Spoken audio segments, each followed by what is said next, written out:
Não é grande porque era o jogo, ele talvez se justifique entre erros e acertos.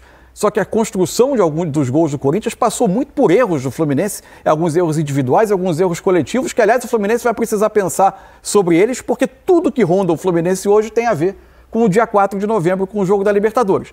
Mas o Fluminense fez um segundo tempo de um jogo de um time só. O Fluminense transformou o Maracanã em La Plata, no que foi o Estudiantes contra o Corinthians. Sim. O segundo tempo fez lembrar isso. A quantidade de oportunidades que o Fluminense criou e a incapacidade do Corinthians de sair de trás para conseguir produzir alguma coisa.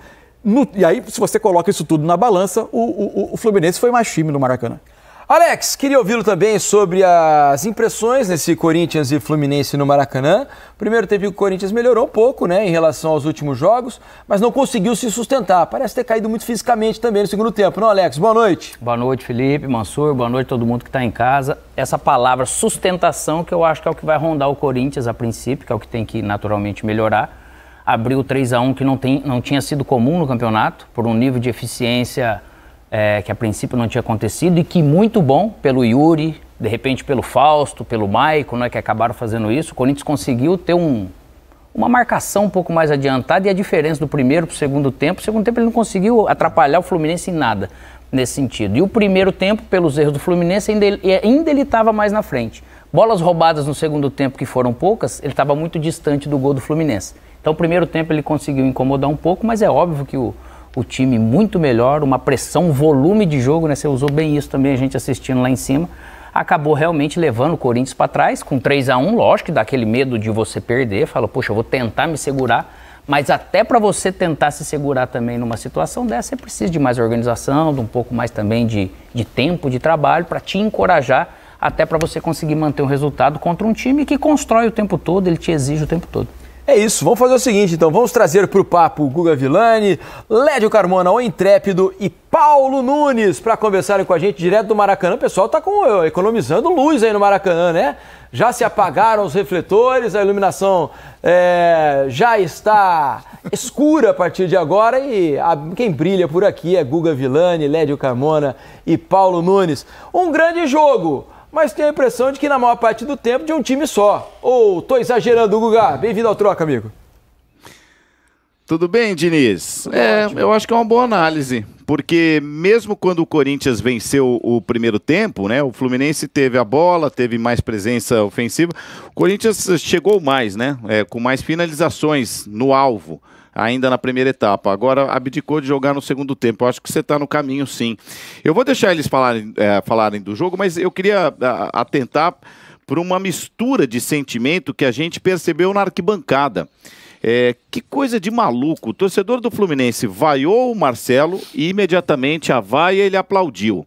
Torcedor do Fluminense, quando apita o final do primeiro tempo, o Zanovelli, parte vaia, parte aplaude.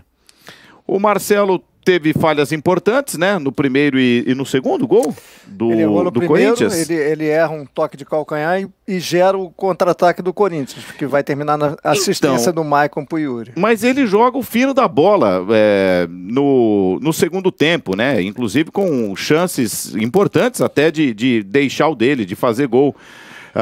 Mas enfim, eu sou desses que não valorizam o erro.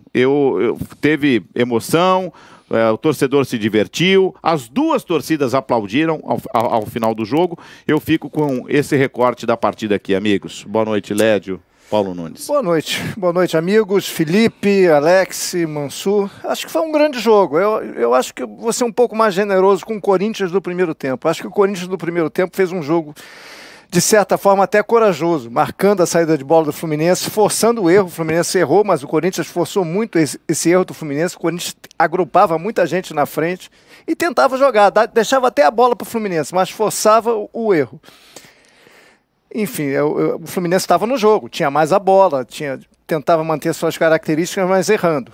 O Corinthians forçava esse erro do Fluminense. No segundo tempo, não. Aí foi um amasso geral, o Corinthians tomou decisões equivocadas de substituição, até porque o banco do Corinthians não oferece tantas alternativas, e o Fluminense tomou conta do jogo. O jogo terminou com 26 finalizações do Fluminense contra 6 do Corinthians, com o Fluminense com 70% de posse de bola.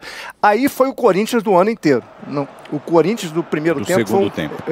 Do segundo tempo. O Corinthians do primeiro tempo foi um Corinthians diferente, que dá esperança para o seu torcedor que o Mano pode encaixar um bom trabalho.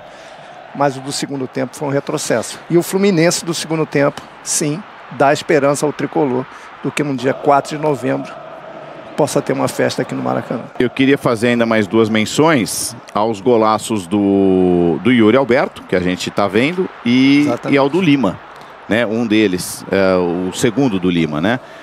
Quer dizer, você pensa nos erros, enfatiza os erros ou os golaços, as reações da torcida? Paulo Nunes. Primeiro, né, boa noite aos amigos da mesa, boa noite a todos. Eu sempre vou para o copo cheio dos jogadores. Eu gostei muito do jogo, gostei do primeiro tempo do Corinthians, um Corinthians que eu não tinha visto ainda, tendo coragem para jogar, marcando pressão. Fez 3-1, poderia ser 4 se o Yuri Alberto faz aquele gol, que estava dentro da pequena área. Então fez um grande jogo, teve coragem para enfrentar o Fluminense, tinha uma ideia clara do Mano. E aí no segundo tempo, na minha opinião, o Mano, com uma mudança, ele mostra aquilo que ele queria do segundo tempo. Ele queria recuar a equipe, marcar mais, porque ele tira o Pedro, que é um jogador muito mais ofensivo, agressivo ofensivamente, e coloca o Romero, que é um jogador tático, um jogador praticamente um ponta barra lateral, e aí trouxe de novo o Fluminense. E aí do outro lado do copo cheio entra o Arias, que para mim é o diferencial do Fluminense, é o motorzinho, é o jogador que dá a dinâmica. Sem ele, o Fluminense sobrecarregado pelo lado do Keno, que não conseguiu jogar o seu futebol, mas quando ele entra, ele muda, modifica a dinâmica da equipe, cria espaço, gera jogo. Aí o Fluminense no segundo tempo comandou o jogo. Queria também fazer outra menção. Aliás, eu não sei se ele vai participar ao vivo. Você me perdoa, Diniz, se eu estiver dando spoiler aqui. Vai. Mas o Paulo César Oliveira, nosso comentarista especialista de arbitragem do Grupo Globo, ele vai participar? Vai. Então já está aqui nos nossos estúdios, daqui a pouquinho eu vou deixar com a gente. Tá ótimo. Então, o tema é dele, o assunto é dele, eu não vou nem me meter, só ia relembrar o que ele opinou, ainda com bola rolando. Mas o pessoal do Troca de Passe pode esperar um pouquinho, que o PC vai falar sobre arbitragem. Teve reclamação do pênalti marcado para o Corinthians e de um pênalti não marcado para o Fluminense. 2 golaços, hein? E aí, se fosse para ficar com um só para eu não perder a imagem, o gol do Yuri Alberto ou do Lima? Do Yuri Alberto, mas eu queria fazer um voto de louvor também para o gol do Arias, pelo passe do Ganso de Costa. Né? A puxeta, né? E para a finalização do Arias, que ele realmente entrou muito bem, mas o passe do Ganso foi genial. Mas eu fico com o gol do Yuri, pela dificuldade, né? E pelo jeito que ele arrumou para concluir, né? Pela técnica que ele usou para concluir. O chutaço do Lima foi lindo, mas o gol do Yuri eu achei mais diferente. Eu só queria fazer uma colocação a respeito do Corinthians, Guga, e estou na finalização o gol do Yuri, uma dificuldade que ele fez, o gol absurda.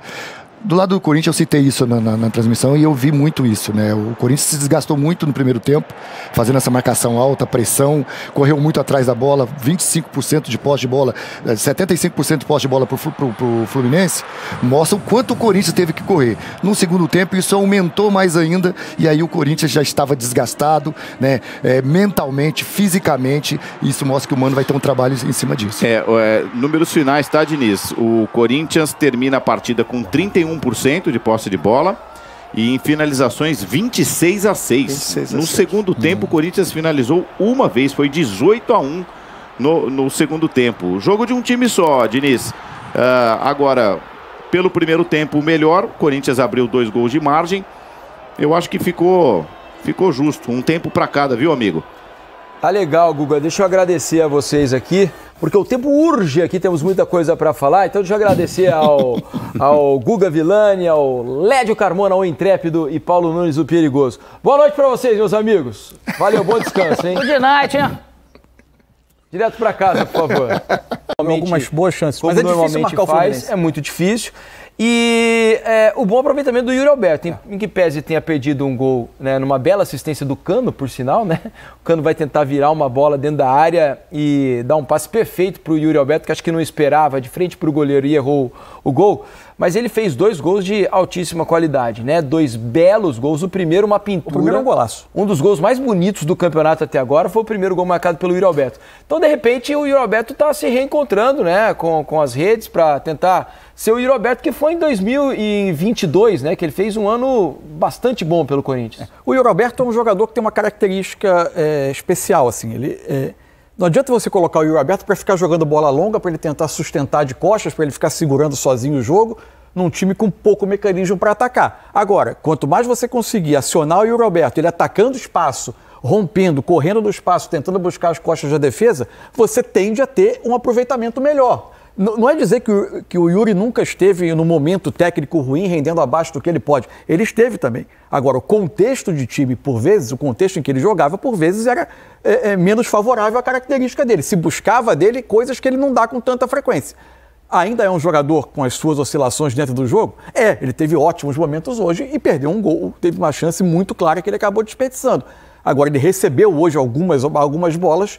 E o lance do gol. Que poucas vezes ele tinha até recebido. Ele tinha recebido poucas vezes. É verdade. Mas aí só aumenta a confiança do jogador, né, Alex? Dá pra perceber, porque pra ele fazer esse primeiro gol, Mansur e Felipe, se a gente for ver... Confiança, né? Porque não é o normal daquela cavada... Não, pelo momento... Certo, uma batida de canhota... O uso do pé direito, ele ganha tempo ali, né? Na hora que ele vai tentar cavar, eu até imaginava que era uma cruzada, mas não é comum mesmo, só você estando num bom momento. Mas isso mostra o talento que ele tem. E o quão, de repente, sem confiança e abaixo do que ele podia jogar tecnicamente, ele estava jogando.